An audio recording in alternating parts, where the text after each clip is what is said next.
നമ്മളെ സ്വർണ്ണേച്ചി വെച്ച് കൊണ്ടുവന്ന അവിയൽ, പച്ചടി, ഓളന്നെ വിളമ്പാണ്. ഇന്ന് നമുക്ക് സദ്യ. ഓണം കഴിഞ്ഞ പിറ്റേന്ന് നമുക്ക് സദ്യ. നിങ്ങൾ വിചാരിക്കരുത് ഓണത്തിന് വെച്ചാ നല്ലല്ല, ഓള് കഷ്ടപ്പെട്ട് ഇന്ന് തന്നെ വെച്ചതാ. ഇത് നമ്മളെ സാമ്പാർ, മാതാമ്പാട്ട പച്ചടി തോന്നണ്ടേ? മതി മതി മതി മതി ഒക്കെ മതി. ഇനി ഇത്തിരി പുളി.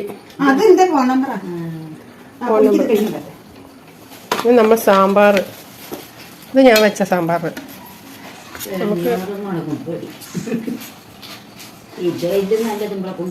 അത് മതി. ഇനി പുളി. ചെക്ക എങ്ങനെയാ ഇവര് ചോറിറ്റൊക്കെ കഴിഞ്ഞ് ഇവര് പുളിയും സാമ്പാറും കൂട്ടി ചോറുന്നെഞ്ഞ് പായസം കുടിക്കാം. പായസം ഉണ്ട് ഗൈസ്, ഞാൻ ഇപ്പൊ കാണിച്ചു തരാം. പായസം നമ്മൾ വെച്ചതാ. പുളി നല്ല അടിപൊളി. മതി വെച്ചേ.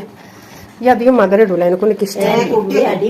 പുളിയൊക്കെ എന്താ സാധനത്തെ അത് കവറോണ്ട്. ഹലോ, അപ്പൊ നമ്മൾ ഇന്ന് വെച്ച പായസം കാണിച്ചു തരാം. ചെറുപയറു പരിപ്പ് തേങ്ങാപ്പാലില് വേവിച്ച പായസം. നല്ല അണ്ടിയും ഒക്കെ തേങ്ങാക്കൊത്തൊക്കെ ഇട്ട പായസാണ്. സൂപ്പറാണ്. നമ്മൾ പായസമൊക്കെ കൊണ്ടുവച്ചേക്കണേ. ചോറ് തിന്നു കഴിഞ്ഞാൽ പപ്പടം കൂട്ടിയിട്ട് പായസം. എങ്ങനെ വെച്ചാ സദ്യ? ആ ഇജി വെച്ചല്ല, അപ്പൊ എന്തായാലും ഈ അങ്ങനെ പറയാ. അല്ല അമ്മായിയും പറഞ്ഞിട്ടുണ്ട്. പറയും സാധാരണ. അമ്മായിന്റെ മുന്നിൽ പായസം ഇട്ടാ ഗ്ലാസ്. അമ്മായി ചോറുന്നതിന്, അമ്മായി വരും ചോറുന്നതിന്. ഞാൻ വെച്ചിനെ കാത്തൊക്കെ. നമ്മളെ സ്വർണ്ണേച്ചി കറീന്റെ പൊറി കൊണ്ട് വടിച്ചു നിൽക്കുക.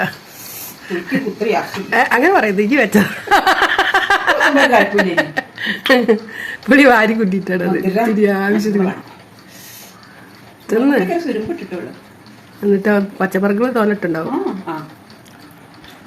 ഞാൻ ഇത്ര പായസം കുടിച്ചു ഞാൻ നോക്കാം.